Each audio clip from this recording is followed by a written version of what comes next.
Hi hello friends. तर तुम्ही कशा आहात? मस्त आणि मजेत असणार आहे आणि मी पण मस्त आणि मजेत आहे. तर आज आमच्या इकडे 2-3 म्हणजे आज पण जरा थोडी कमी थंडी आहे. 2-3 दिवस झालं, 2 दिवस तर खूप वाजली आणि आज थोडं नॉर्मल आहे. तर सकाळी वॉकिंगला गेलेलेच तुम्हाला दिसेलच व्हिडिओमध्ये. तर वॉकिंगला म्हणजे गेलो आणि येता येता काय झालं, भाजीपाला घेत होतो. मग भाजीपाला घेत असताना म्हणजे आमच्या शेजारच्या आहेत त्यांच्याकडे मी क्लासला जाते. तर त्यांना तो भाजी विकणारा काय म्हटला, तर म्हटला ही तुमची मुलगी आहे का? मग येताना मी काही लक्ष दिलं नव्हतं. मग आल्यावर त्या भैयानी सांगितलं की भाजीपालवाला म्हणत होता की ही तुमची मुलगी आहे का? मग हसून हसून इतका हसूच आवरे ना मला. आणि मग मग ते आंटी पण म्हटल्या, म्हणजे अक्का पण म्हटले की मी तुझी पद्दम आहे, म्हणजे मी तुझी मम्मी, तू माझी मुलगी. मग ठीक आहे म्हटलं. आणि मग असा जोक झाला बरं का सकाळी. आणि आता वाजलेलं आहेत बघा, किती वाजलेलं आता शक्यतो मी आठवडा झालं का 4 दिवस झाले असतील किंवा आठवडा झाला असेल माझे व्हिडिओ काय मी शूटच केलं नाही, ते म्हणजे शूटिंगच केलं नाही. आणि आता बघा 2 वाजून गेले, 2:15 वाजले. हे बघा कपड्याचा राडा दिसतोय. सगळं काम आता झालेलं आहे, फक्त आता हे कपडे घडे घालायचे आहेत. हे कपडे ओले पण असे टाकले ते. आणि तुमच्या तिकडे थंडी कशी आहे? आमच्या इकडे तर आहे नॉर्मल. मागच्या 2 दिवसात जरा जास्त वाजली, आज काही एवढी नाही. आज आहे नॉर्मल. म्हणून 2 दिवस चालायलाच गेली नाही, कारण मला हातरुणातनं उठूच वाटत नव्हतं. तर आपल्या गावाला भरपूर थंडी आहे मला माहिती आहे, कारण इकडे मला वाटतंय ह्या वर्षीच थोडी थंडी पडली, नाही तर इकडं कधीच थंडी वाजत नाही. स्वेटरची तर जरूरच लागत नाही. पण आपल्या गावाकडं स्वेटर आपल्याला काढूच वाटत नसते अंगातनं. तर आता थोडंसं छान वाटतंय, नाही तर 12 महिने इकडे गरमीच असते, नको नको वाटतं. तर मला एक गोष्ट सांगायची होती तुम्हाला. तर मला अजून एक खुशखबरी मिळाली, म्हणजे तुमच्यासाठी आहे आणि माझ्यासाठी पण आहे. तर मला अजून 2 ऑर्डर भेटलेल्या आहेत, त्यात मी खूप खुश आहे. तर मागच्या पावटी मी 2 महिने म्हणजे एका महिन्यात 15 दिवस आणि एका महिन्यात 10 दिवस असे लंच बॉक्स दिले होते. तर त्याचे मला 10,000 रुपये भेटले. तर मला म्हणजे छान वाटलं. आणि आता पण अजून 1-2 जणांनी विचारलं देताय का? ठीक आहे म्हटलं देते. मग आपल्याला कष्ट करायला लाज कशाची. मग आणि कपडे शिवत होते त्या टायमाला काय झालं, मला भाषा येत नव्हती, नवीनच होते इथं आल्यावरती. आणि माझ्या 2 मुली लहान लहान होत्या. छोटी अनुश्री तर 6 महिन्याचीच असेल, 6 महिन्याची किंवा 6 महिन्याची नाही, सॉरी 2 वर्षाची असेल, 2 वर्षाची असेल. शाळेत पण जात नव्हती. मग काय करायची, मी दुकान लावलेलं ना, मग सगळे पसारा मांडून बसायची. आणि मग मला घरातलं सगळं करायचं. आणि दुकान लावलं होतं म्हणजे नवीन होतं, कुठनं तर आपलं 2 रुपये कमाई करायची ह्या आशेनं शॉप लावलेलं होतं. मग माझं दागिने, माझं मिनी घंटण होतं पहिलं 18 ग्रामचं, म्हणजे थोडं कमी 2 तोळ्याचं. आणि मग मी ते विकून सोनं दुकान लावलेलं होतं. तर विकताना वाटत नव्हतं, गाळताना गाळू वाटत नव्हतं. पण असं झालं की त्या टायमाला इतकी माझी परिस्थिती नाजूक होती की म्हणजे प्रत्येकाची परिस्थिती असतेच.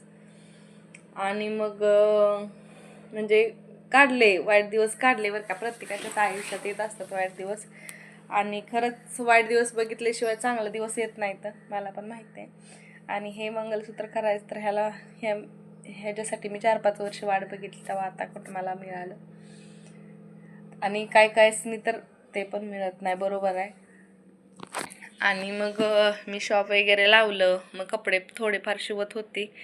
म्हणजे मला इकडचं कटिंग काही जमत नव्हतं, गावाकडचं कटिंग जमत होतं. पण असा विषय व्हायचा आहे की गिरायकी यायची पण मला शिवता यायचं नाही. आणि मग मी काय करायची, मैत्रिणीला कपडे शिवायला द्यायची. मग कपडे जर तिला 200 रुपये भेटले तर त्यातले आपले मला 50 रुपये ठेवायचे, 150 रुपये तिला द्यायची. का तर कपडे ती शिवायची आणि मला गिरायक यायचं त्यासाठी. आणि मग मी किती धनश्री 3 वर्षाची होती त्या टायमाला फक्त 1 महिना का 1.5 महिना कोर्स केलेला, पण माझं प्रॅक्टिस झालं नव्हतं. धनश्री इतकी कडकडी होती त्यामुळं. आणि मग ते अपूर्ण राहिलं, ते अपूर्णच राहिलं. नंतर मी पूर्ण कधी क्लास केलाच नाही, माझ्यावर कधी झालाच नाही.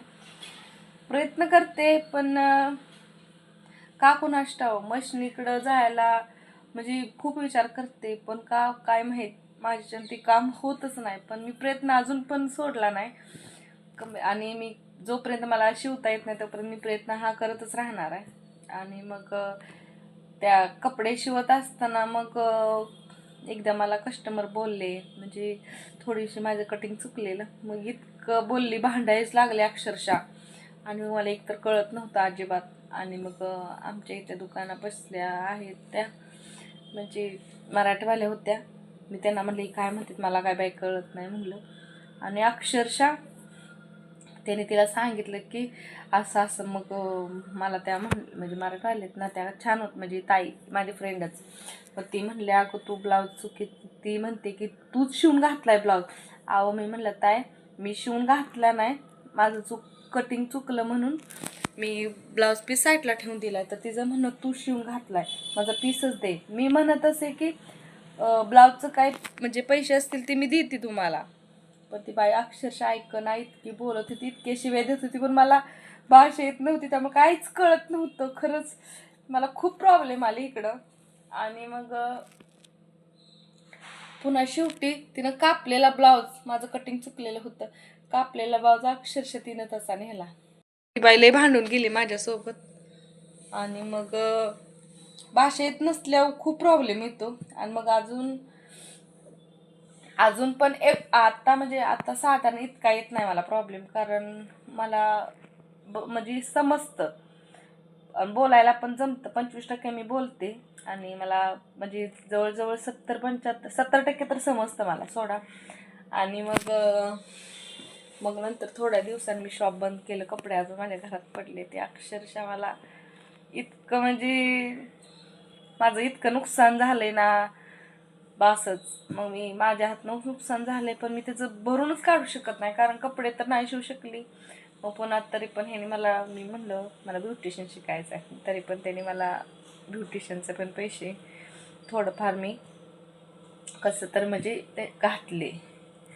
आणि मग शिकले, झाले. तिने पण 6 महिने शिकवलं आणि ती पण बाई बेकार लागली मला म्हणजे पैसे घेतले, कसं कसं करून पैसे दिले तिला, पण ती पण बाई बेकार लागली शिकवणारी. एकतर भाषा येत नसल्यामुळं फसवल्यावानी झालं अक्षरशः. आणि मग 6 महिने कोर्स केला तरी आयब्रो काय मला जमत नव्हतं म्हणजे तिनं दिलंच नव्हतं, शिकवलंच नव्हतं आयब्रोज. म्हणजे कुणावर ट्राय केल्याशिवाय आपल्याला येतं का. मग तिनं घेतले आमचे सगळे मिळून आमचे 50,000 रुपये त्या टायमाला गेलेले. आणि मग तिथं नुसतं असं फक्त फेशियल तेवढं, फक्त मसाज अशी करायची. आणि आयब्रो केलं नाही अक्षरशः. मी नंतर 6 महिने जॉब केला, फक्त मला 3,000 रुपये महिन्याला मिळत होतं. म्हणजे कुणी पगार विचारला तर अक्षरशः लाज वाटायची की 3,000 पगार रुपये मी म्हणजे काम करते. मग इतकं म्हणजे. आणि मग तिथं गेल्यावर त्या मॅडम हिंदी बोलायच्या, तिथं मग मी आयब्रो शिकले. तेव्हा कुठे जीवाला खरंच बरं वाटलं. खरं असतंय म्हणजे जेव्हा आपण संघर्ष करतो त्या टायमाला खरी, म्हणजे जेव्हा आपण स्वतः पैसे कमवतो ना त्यावेळी खरं किंमत कळते म्हणजे पैशाची. आणि मग 6 महिने तिथे जॉब केला कसा म्हणजे लई वाईट दिवस काढले. आणि 6 महिने झाले त्यानंतर मॅडमला माझा पगार तरी वाढवा. आणि मग त्यांनी म्हणजे आमच्या मॅडमने जिथं जॉब करत होते ना तिथंच खाली हे केलेलं, बोटीत टाकलेलं होतं. तर पगार वाढवा म्हणली तुला काम येत नाही. मग फक्त फुकाट करायचं म्हटलं का माणसं बरोबर राबवून घेतात आणि भाषा येत नसल्यावर खूप प्रॉब्लेम येतो. तर चला तिथनं पुढे स्टोरी तुम्हाला सांगते. आणि मग पुढं मी काय केलं काय नाही. आणि माझी जर खरंच माझ्या लाईफमध्ये स्टोरी ऐकायची असेल माझी तर नक्कीच मला कमेंट करा. नक्की तुम्हाला माझी स्टोरी तुम्हाला नक्कीच सांगेन. मी गुजरातवरून आंध्र प्रदेशला का आले, कसे आले आणि माझं लग्न कधी झालं, कोणासोबत झालं आणि ते माझे मिस्टर गुजरातला असायचे, आम्ही महाराष्ट्रात, तरी पण कसं झालं लग्न, तर ते मी नक्कीच कमेंट आली तरच मी सांगणार आहे स्टोरी, नाहीतर मग नाही कोणाला सांगणार. तर ठीक आहे, बाय.